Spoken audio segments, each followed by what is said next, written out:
Hello friends, welcome to my channel. और आज की हमारी स्टोरी है त्रिशा और ऋषि की, जो कि एक स्कूल लाइफ पर डिपेंड है। वो किस तरह से दोस्त बनते हैं और किस तरह से उनसे एक बड़ी मिस्टेक हो जाती है जिस वजह से वो दोनों अलग हो जाते हैं। तो स्टार्ट करते हैं आज की ये स्टोरी, जो कि बहुत ज़्यादा रोमांटिक और बहुत ज़्यादा इमोशनल भी होने वाली है शायद। क्योंकि फ्रेंड्स, टीनेजर्स एक ऐसा टाइम होता है जिस टाइम पर कोई ना कोई मिस्टेक बच्चे कर देते हैं जो उनके पेरेंट्स को समझना चाहिए। जितनी ये स्टोरी इमोशनल है उतनी ही इसमें एक सस्पेंस है, एक सीख है जो कि उन लोगों के लिए है जो अपने बच्चों को प्रॉपरली नहीं समझ पाते हैं, उनकी फीलिंग्स को नहीं समझ पाते हैं। तो फ्रेंड्स, चलो स्टार्ट करते हैं हम आज की ये कहानी। तो कहानी स्टार्ट होती है एक स्कूल से, जहाँ पर हमें दिखाया जाता है कि एक नई गर्ल जिसका नाम त्रिशा था वो क्लास में आती है। जब उसकी टीचर बताती है सब स्टूडेंट्स को कि त्रिशा ने अपनी क्लास में टॉप किया था। और दूसरी साइड हम ऋषि को देखते हैं जो कि हमेशा स्टडी में बिजी रहता है, और उसकी टीचर बताती है कि ऋषि उनकी क्लास का टॉपर है और त्रिशा ऋषि को जल्द ही कंपटीशन देने वाली है। इसको सुनकर सब बच्चे शाउट करने लग जाते हैं। त्रिशा काफ़ी खूबसूरत थी, तो क्लास के बॉयज़ उसके ऊपर काफ़ी टाइम लाइन मारने की भी कोशिश करते थे, लेकिन ऋषि हमेशा स्टडी में बिजी रहना पसंद करता था। क्योंकि ऋषि के पेरेंट्स को ये बिल्कुल भी पसंद नहीं था कि वो किसी लड़की या फिर दूसरे काम में अपना टाइम वेस्ट करे। वो चाहते थे कि वो हमेशा स्टडी पर ही कंसंट्रेट करे और हमेशा टॉप आए। और ऋषि अपने पेरेंट्स को कभी दुखी नहीं देखना चाहता था। वो चाहता था कि वो हमेशा फर्स्ट पर ही रहे, इसलिए वो त्रिशा से कहीं ना कहीं जेलसी फील कर रहा था। वो हमेशा क्लास में त्रिशा का नोटिस करता रहता था। वो देखता था कि त्रिशा बिल्कुल भी स्टडी नहीं कर रही है, तो फिर वो टॉप कैसे आएगी। एग्जाम डे वाले दिन अचानक से ऋषि का चश्मा नीचे गिर जाता है और वो टूट जाता है। ये बात देखकर त्रिशा काफ़ी बुरा फील करती है और उसकी हेल्प करने के लिए वो अपना पेपर ऋषि से चेंज कर देती है। जब बाद में ऋषि उससे पूछता है कि उसने ऐसा क्यों किया, तो वो बताती है कि टॉप आना मेरे लिए कोई इम्पोर्टेंट नहीं है। अब आगे हम देखते हैं कि उन दोनों में थोड़ी नज़दीकियाँ बढ़ने लग जाती हैं और वो दोनों फ्रेंड्स बनने स्टार्ट हो जाते हैं। ऋषि वो हर चीज़ करने की कोशिश करता है जो त्रिशा को पसंद होती है। वो हर चीज़ ट्राई करता है जो उसे पसंद है। वो देखता है कि त्रिशा को फुटबॉल पसंद है, डांसिंग पसंद है और स्मार्ट बॉय ज़्यादा पसंद है। अब जो ऋषि हमेशा से सिर्फ स्टडी में बिजी रहता था, वो अपने ऊपर ध्यान देने लगता है और वो अब त्रिशा के लिए एक स्मार्ट बॉय बनने की कोशिश में लग जाता है। नेक्स्ट सीन में हमें दिखाया जाता है कि स्कूल में वैलेंटाइंस डे सेलिब्रेट होने वाला होता है, जिसमें उसके सब दोस्त उससे कहते हैं कि तेरे पास तो गर्लफ्रेंड ही नहीं है। इस बात से दुखी होकर ऋषि डिसाइड करता है कि वो जल्द ही त्रिशा को प्रपोज करेगा। वो उसके लिए कार्ड भी लेकर आता है, लेकिन जब वो क्लास में पहुंचता है तो वो देखता है कि उसका फ्रेंड उसको ऑलरेडी प्रपोज कर रहा है, जिसे देखकर वो काफ़ी दुखी हो जाता है और वो टेरेस पे जाकर अपना कार्ड को फाड़ देता है। लेकिन उसको जाते हुए त्रिशा देख लेती है और वो भी उसके पीछे पीछे टेरेस पर पहुँच जाती है और उससे पूछती है कि आखिर वो यहाँ पर क्या कर रहा है। लेकिन वो दुखी मन से उसे अपनी प्रॉब्लम नहीं बता पाता है। उसे लगता है कि शायद वो अपने फ्रेंड को हाँ कर चुकी है।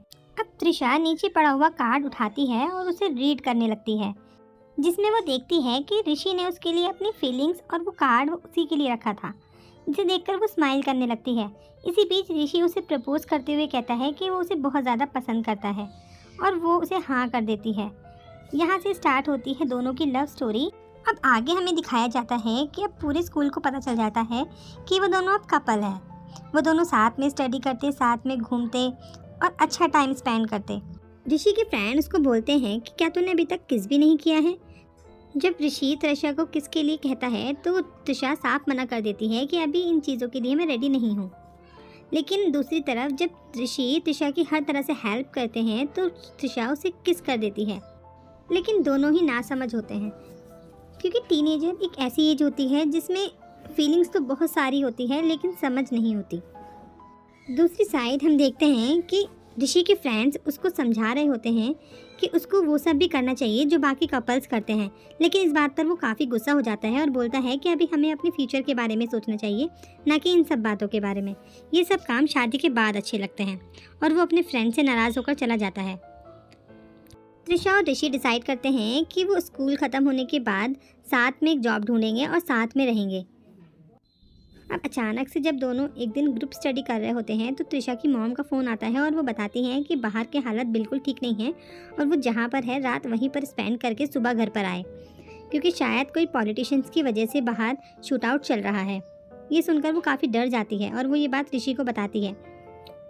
अब वो दोनों अच्छा साथ में टाइम स्पेंड करते हैं, काफ़ी गेम्स खेलते हैं और काफ़ी खुश होते हैं और एंजॉय करते हैं। अब रात हो जाती है और ऋषि त्रिशा को अपना रूम ऑफर करता है कि वो उसके रूम में आराम से सोए और वो बाहर सोफे पे सो जाएगा। अब वो दोनों ऐसा ही करते हैं।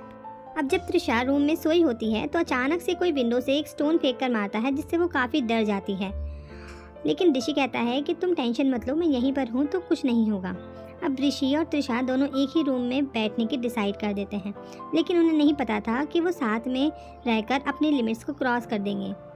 अब वो दोनों बातों बातों में इतने रोमांटिक हो जाते हैं और अपनी सारे लिमिट्स को क्रॉस कर देते हैं, जो कि उनको अभी नहीं करनी थी क्योंकि उनकी एज बहुत ज़्यादा कम थी उस चीज़ के लिए। अब नेक्स्ट मॉर्निंग जब त्रिशा की आंख खुलती है तो वो ये चीज़ देखकर काफ़ी अपसेट हो जाती है कि जो कुछ उनके बीच रात हुआ है वो अभी नहीं होना था शायद। वो ये चीज़ सोचकर काफ़ी रोने लगती है, लेकिन ऋषि उसको समझाने लगता है कि तुम टेंशन मत लो, ऐसा कुछ नहीं होगा और वो उसे कभी नहीं छोड़ेगा, वो हमेशा साथ रहेंगे। लेकिन त्रिशा काफ़ी डरी हुई होती है और वो जाने का डिसाइड करती है। ये बात देखकर ऋषि काफ़ी घबरा जाता है। उसको लगता है कि शायद उसकी एक मिस्टेक की वजह से उसे त्रिशा लाइफ टाइम छोड़कर चली गई है। अब उन दोनों की लाइफ में एक ऐसा तूफान आता है जो उन्होंने कभी लाइफ में सोचा भी नहीं था। त्रिशा प्रेग्नेंट हो जाती है और वो एटलीस्ट 3 मंथ प्रेग्नेंट थी, जिसे सुनकर ऋषि काफ़ी शॉक हो जाता है और अब वो दोनों एक डॉक्टर के पास जाने का डिसाइड करते हैं। त्रिशा काफ़ी घबराई हुई होती है क्योंकि वो अपने पेरेंट्स की रेपुटेशन को लेकर काफ़ी डरी हुई थी। लेकिन नर्स जब उनसे उनके पेरेंट्स के बारे में पूछती है तो वो काफ़ी घबरा जाते हैं और वो हॉस्पिटल छोड़कर चले जाते हैं बिना किसी ट्रीटमेंट के। अब वो दोनों बहुत ज़्यादा परेशान होते हैं क्योंकि उनको समझाने वाला भी इस स्टेज पर कोई नहीं था। लेकिन ऋषि उसे समझाते हुए कहता है कि वो उसके साथ है तो वो टेंशन ना ले। अब ऋषि काफ़ी रिसर्च करता है और उसे उसका सॉल्यूशन भी मिल जाता है।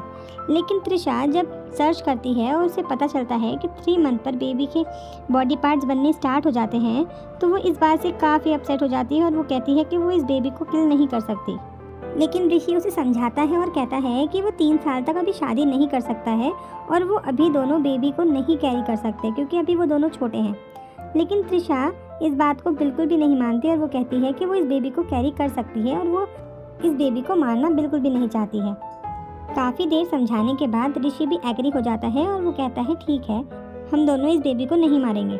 नेक्स्ट सीन में हमें दिखाया जाता है कि त्रिशा की मॉम उसे कहती है कि वो काफ़ी ज़्यादा अनएक्टिव हो गई है और वो थोड़ी मोटी भी हो रही है, तो इसलिए उसे स्पोर्ट्स में पार्टिसिपेट करना चाहिए। अब दूसरी साइड ऋषि अपने सारे फ्रेंड्स को बुलाता है और वो अपनी सारी प्रॉब्लम्स उनके साथ शेयर करने का डिसीज़न ले लेता है और वो उनके सामने उसे बताता है कि हम दोनों पेरेंट्स बनने वाले हैं और त्रिशा प्रेग्नेंट है, जिसे देखकर सारे फ्रेंड्स काफ़ी खुश हो जाते हैं। तो वो कहते हैं कि ये प्रॉब्लम की बात है, हैप्पीनेस की नहीं। दूसरी साइड ऋषि अपनी मॉम की एक चेन त्रिशा को गिफ्ट करता है और कहता है कि वो 3 साल के बाद उसी से शादी करेगा और ये चेन उसका प्रॉमिस है। लेकिन ऋषि की इस मिस्टेक की वजह से पूरे स्कूल को पता चल जाता है कि त्रिशा प्रेग्नेंट है और उसके सारे फ्रेंड्स उसकी काफ़ी मजाक उड़ाते हैं और क्लास टीचर को भी बता देते हैं कि वो प्रेग्नेंट है। इस वजह से उसके पेरेंट्स को बुलाया जाता है और उन दोनों के पेरेंट्स काफ़ी ज़्यादा नाराज़ होते हुए टीचर्स को डांटने लगते हैं कि ये सब उनकी मिस्टेक है। लेकिन टीचर्स कहते हैं कि ये उनकी नहीं, ये उनके बच्चों की मिस्टेक है क्योंकि अब वो बड़े हो गए हैं और उनके पास अपने डिसीजंस लेने का हक है। उधर दूसरी साइड ऋषि कहता है कि उसे एक वुमन सेलेक्ट करने का पूरा हक है और सिर्फ 3 साल की बात है। 3 साल के बाद वो उससे शादी करेगा और इस बच्चे की जिम्मेदारी भी उठाएगा। लेकिन उसके पेरेंट्स बिल्कुल भी नहीं मानते हैं क्योंकि उनके पेरेंट्स और टीचर के अकॉर्डिंग अभी वो दोनों इतने समझदार नहीं थे कि वो इस तरीके का कोई डिसीजन लें। ऋषि अपने फादर को समझाने की काफ़ी कोशिश करता है लेकिन वो बिल्कुल भी नहीं मानते हैं। इतना सब कुछ हो जाने के बाद त्रिशा के पेरेंट्स डिसाइड कर लेते हैं कि वो त्रिशा को लेकर कहीं दूर चले जाएंगे और इस तरह से त्रिशा और ऋषि दोनों अलग हो जाते हैं। त्रिशा आज भी त्रिशा का वेट कर रहा है कि वो आएगी और वो उससे शादी करेगा, लेकिन त्रिशा न जाने कहाँ है, कैसी है, वो कुछ नहीं जानता। उनकी लव स्टोरी अधूरी रह गई शायद। सो फ्रेंड्स, आज की इस स्टोरी से हमें ये सीखने को मिलता है कि पेरेंट्स को अपने बच्चों की फीलिंग्स को समझना चाहिए, उनकी प्रॉब्लम्स को समझना चाहिए और उनको इतना भी नहीं बांध कर रखना चाहिए कि वो कोई ऐसी मिस्टेक कर दे जो शायद पेरेंट्स के लिए भी शर्मनाक हो।